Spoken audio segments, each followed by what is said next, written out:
So we started and just did these like super lo-fi educational videos trying to weave in our brand and Bobbi's pillars about confidence and empowerment and authenticity, and just went viral, millions of views in a day, pretty much tripled our business overnight, which a lot of challenges, but was really fun and exciting.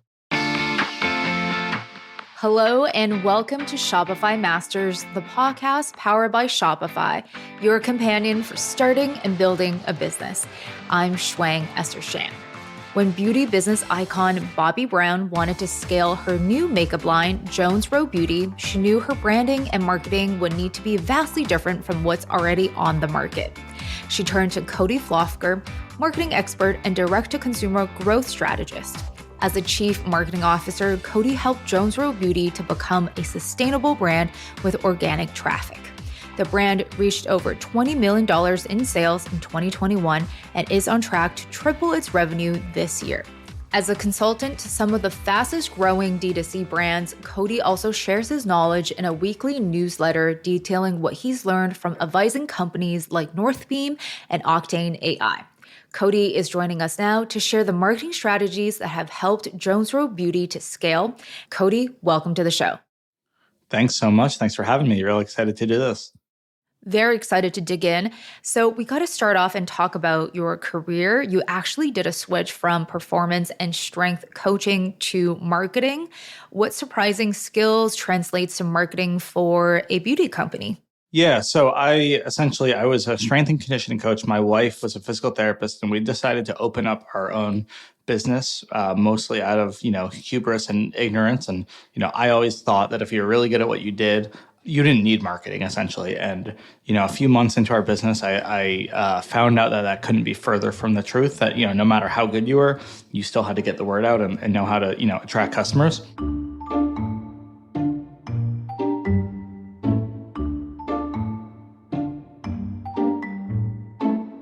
And I have a little bit of an obsessive mind. So as soon as I, started learning marketing and realized the need to, because we were running out of cash, I just kind of got hooked on it. I just got obsessed with it. To me, marketing is something that you can't ever really master.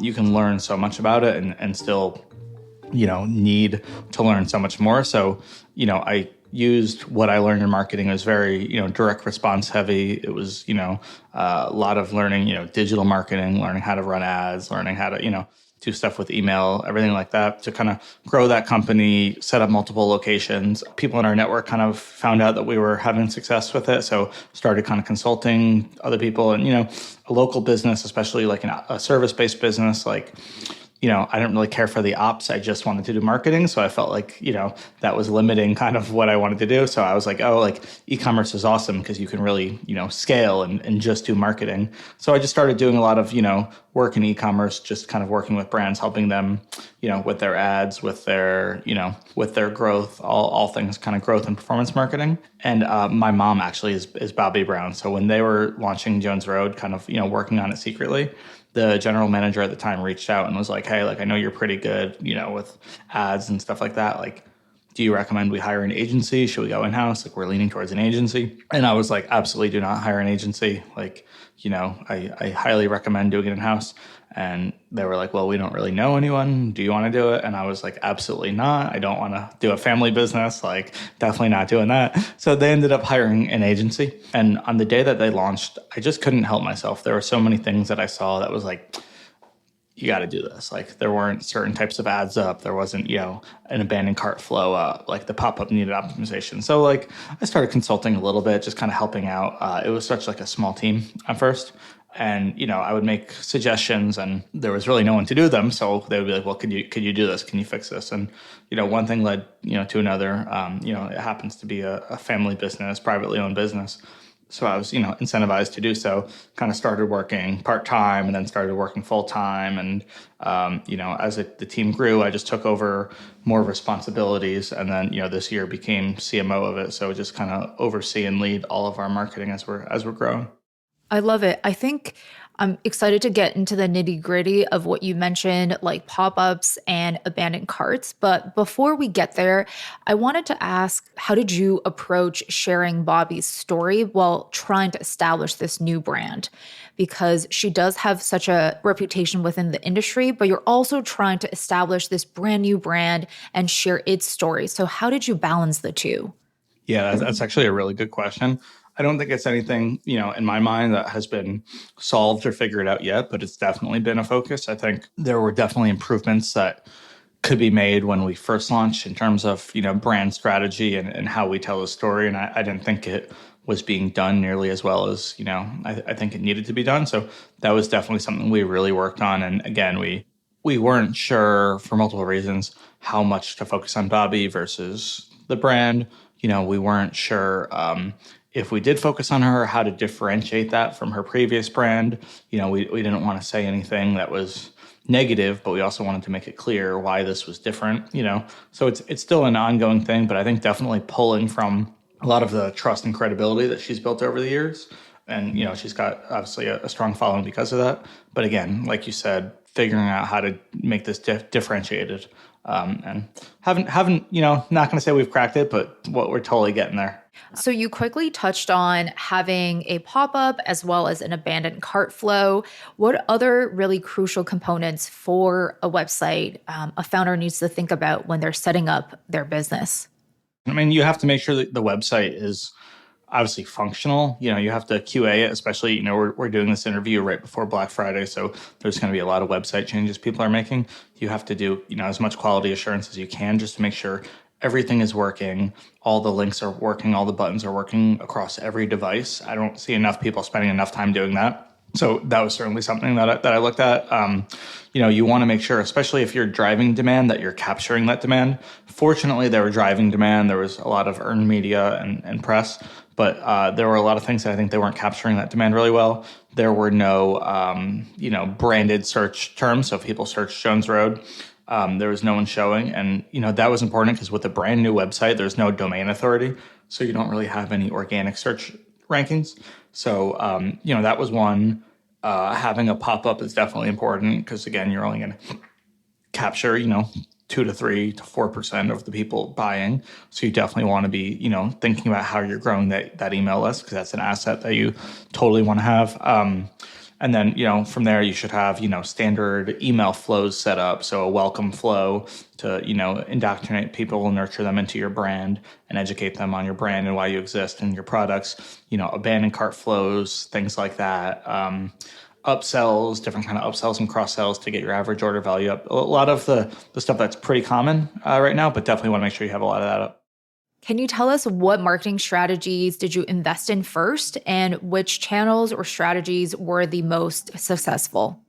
I mean, you definitely want to get, especially when you launch, you want to build a foundation of organic traffic and really think about how you are building up your owned and earned audiences.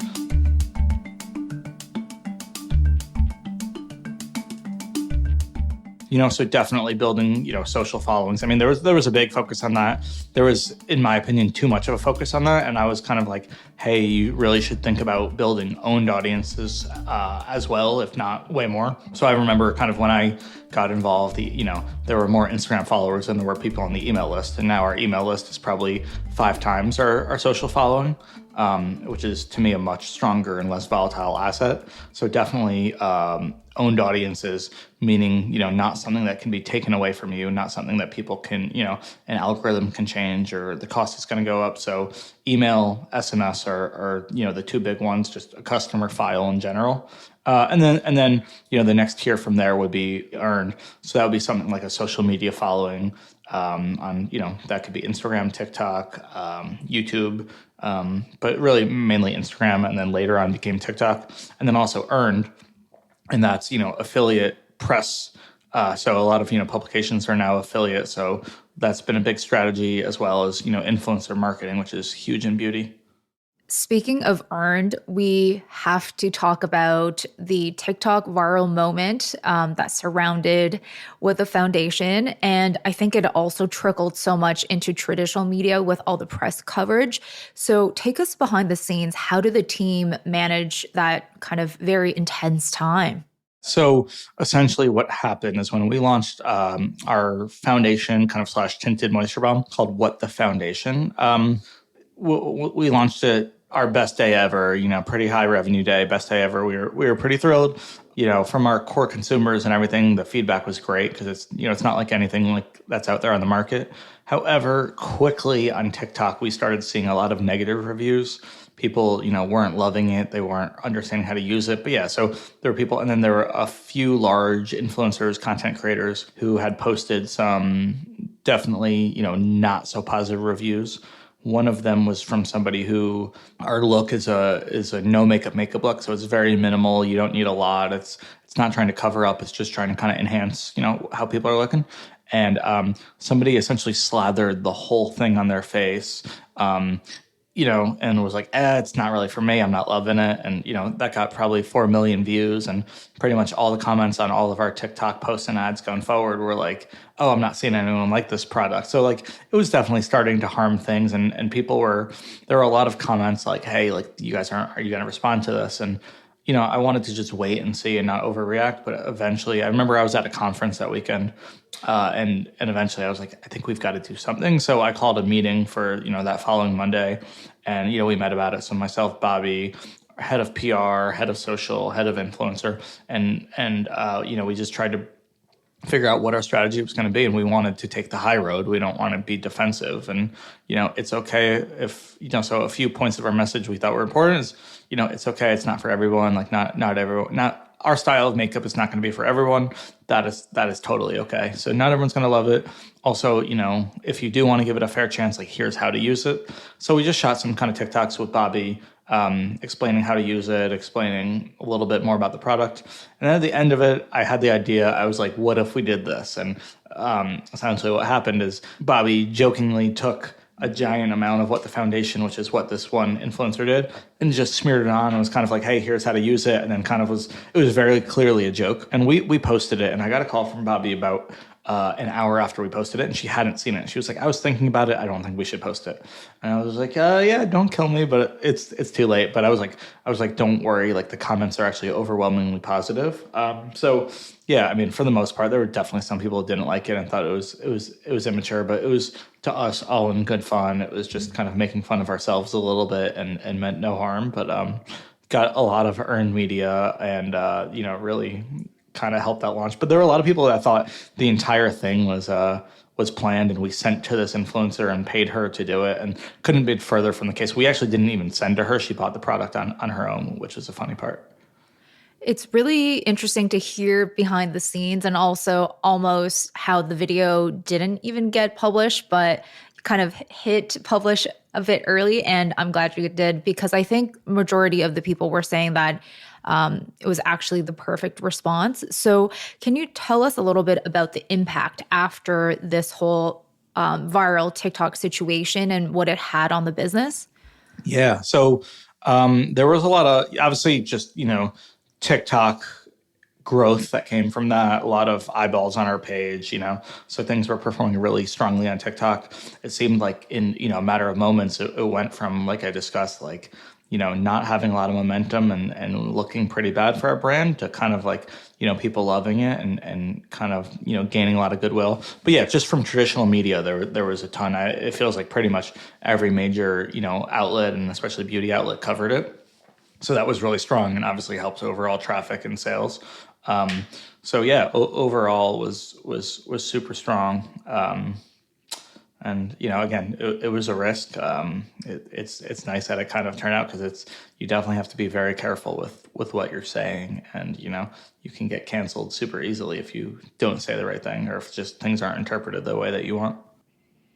For sure.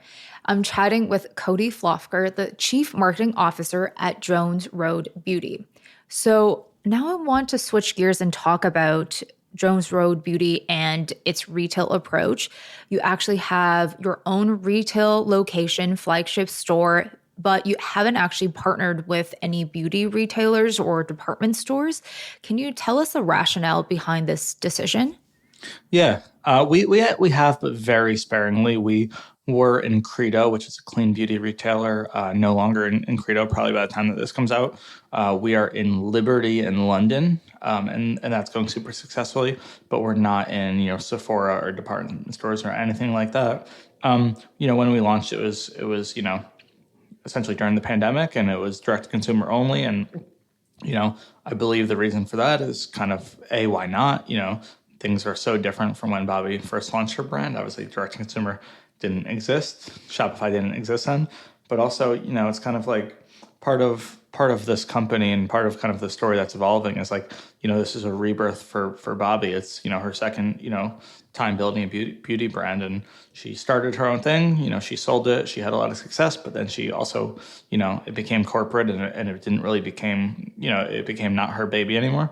So it's kind of like wanting to do things her own way and our own way. And there are pros and cons of retail and wholesale, but you definitely don't retain as much autonomy and control of the way that you do things. And the beautiful thing about direct to consumer is you can launch a product in a day if you have to, which we've done before. You can push launches back if you need to. You're able to be a lot more nimble and just in control of things. So I know a ton of people are talking about the death of direct to consumer and stuff like that, but I firmly believe if you do it correctly and you have kind of certain DNA that you can definitely be successful. We're gonna remain direct consumer mainly for as long as we can and be very strategic with retail. And we've got one of our own stores right now, and that's definitely a strategy that we're expanding on and considering. I would say more than considering, doing it sustainably and slowly, but we definitely want to have more of our own stores that we can control everything.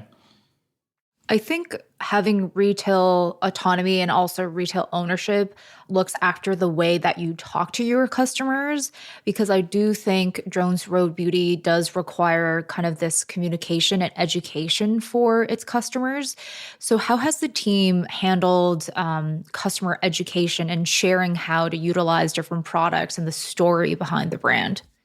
Yeah, that's a great question. It's actually, it's something that I think that we're trying to do a better job of, and it always is. But we, prior to the What the Foundation, we actually went viral on TikTok with Bobbi in January of this year. So probably like 4 or 5 months before it, because I realized that education was huge. I realized, there's so much education. Our products are not standard beauty products.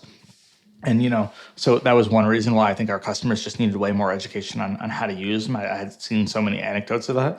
But also, if I was looking back at how Bobbi built her first brand, a lot of beauty is very traditional product marketing, and hers was more content marketing.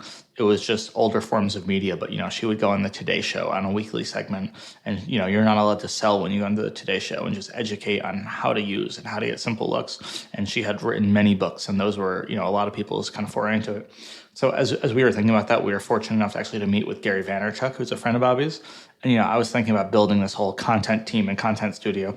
And he was like, just go on TikTok. He was like, you don't need to do all that. Just take an iPhone and go on TikTok. So we started and just did these like super lo-fi educational videos, trying to weave in our brand and Bobbi's pillars about confidence and empowerment and authenticity, and just went viral, millions of views in a day, pretty much tripled our business overnight, which a lot of challenges, but was really fun and exciting.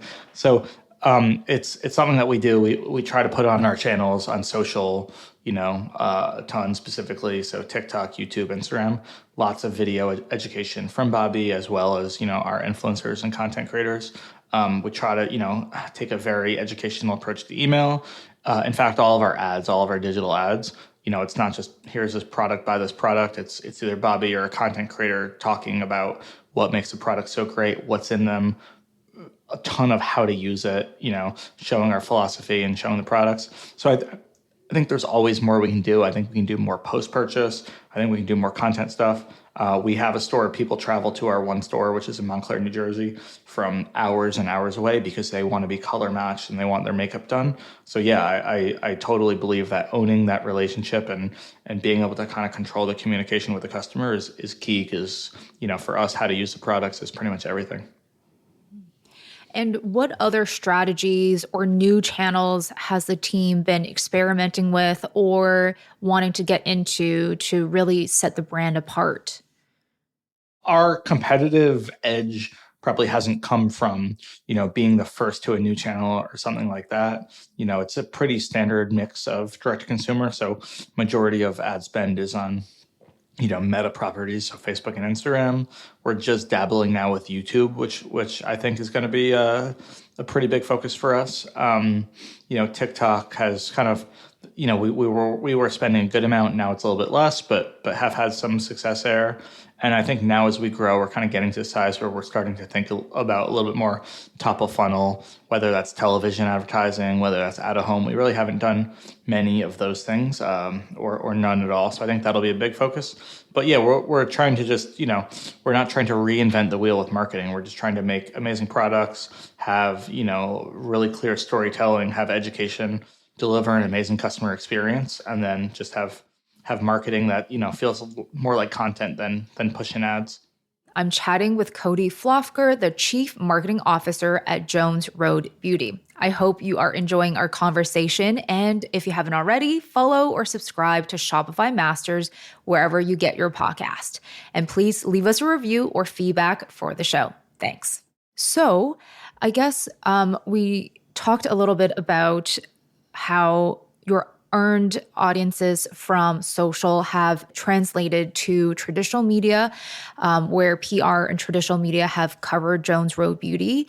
Are there any approaches or tips that you want to give for listeners if they do want to reach out to traditional media kind of cold or pitching their products to different outlets? Yeah, that's a great question. It's definitely been a focus. We kind of approach it from two ways.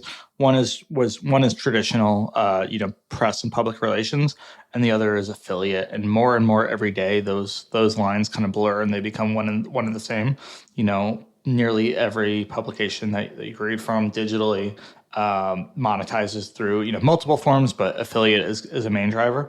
So understanding that is, I think, super important. And yes, you can definitely hire a PR firm and approach it kind of the old school way with a feature story to an editor, but we also place a big focus on affiliate, which is every time that somebody buys your product from the New York Times or Vogue or something like that, there's a small commission that they get. So just understanding kind of that game. It's still very relationship based. So understanding that game, making sure you're offering competitive affiliate commissions, making sure that your website converts well so that when people do send the traffic, it's as valuable or more valuable than if they send to a competitor. And then it's, again, still having strong editorial aspects to that, launching new products that are super exciting, doing holiday promotions that are exciting, that will not only make the money but also make the editors happy there, because a lot of times it's kind of the editors as well as the commerce managers or affiliate managers that get a say. But so make sure you're doing interesting things, do collabs, you should probably be doing things that will specifically get earned media, even if you don't think it's going to be a huge revenue driver. If you do a collab with another cool brand and you kind of pitch that to an editor, that can be a really interesting story for them to write about it as well. So yeah, just approaching it kind of from both sides and both perspectives. So another really interesting aspect of Jones Road Beauty is the demographics. A lot of brands are trying to capture a younger Gen Z audience while your team is catering to millennials and above. What are some challenges or advantages?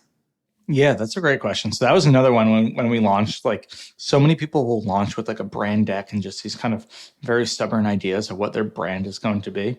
And that was one that, I hate to be like an I told you so kind of guy, but that was one that I definitely kind of called and we had, debates about from the beginning, because I had, I had just seen it over the years. Like people buy and respond to people that they feel kinship to, and a lot of that is the demographic. So if Bobbi happened to launch this brand when she was 25 years old, it would probably be a Gen Z brand. But she happened to launch this brand in her 60s, so it's she's creating products that she wishes were out there.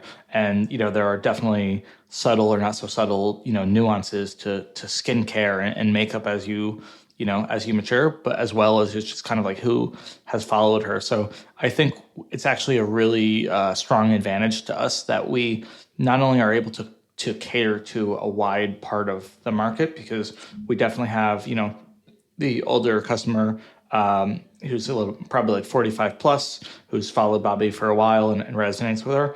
But there are also a lot of millennials as well.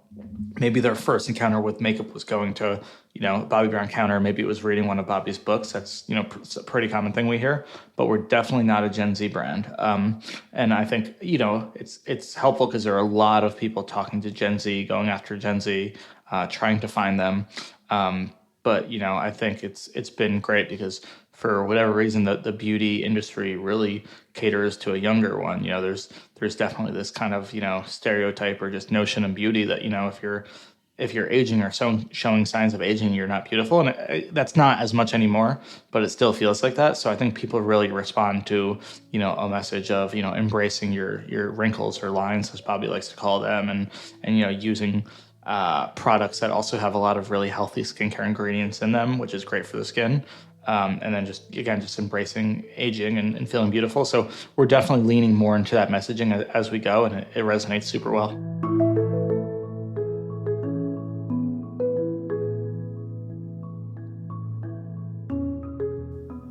And you're also speaking to a demographic that's often not as catered to, so less saturation as well. These are consumers who actually have spending power as well. 100%. Absolutely. I think that's probably, one of the most important things. Yeah. I mean, spending power combined with, with people that don't feel like they're really being marketed to and felt seen by that many other beauty brands. It's definitely important. So you write a weekly newsletter talking about how to become a better marketer. What advice do you have for new business owners or someone who's looking to launch their brand? It's really understanding why you're starting a new business and making sure the market actually needs it. Because, you couldn't be starting a new business, unfortunately, at a more difficult time. Things are super tough. The economy is not in an amazing place. Cost of goods and shipping are expensive. It's really difficult to find paid advertising success with a new business. There's just so much competition. So, you really need to make sure you have something that is unique and has a compelling appeal to the market. And then you also need to know how to kind of market and brand that properly and get the word out. So that would be the first thing. It's just kind of picking your market and picking your differentiation points super well. And what are some trends within marketing that you are interested in or paying attention to currently? Creator economy, a lot of people are talking about it, but definitely the creator economy is definitely here to stay. So, I think a lot of brands the last, 5 years, 10 years were built off the back of Facebook ads. I think you're going to find a lot of brands that are, catering to the creator economy because, you have to think about having a digital supply chain as much as a physical supply chain. So if you're looking to start a new brand, you have to have an audience. And as it gets more competitive and gets more saturated, partnering with a creator, launching a brand with a creator, or building an audience yourself before launching a brand is an amazing way to kind of get started.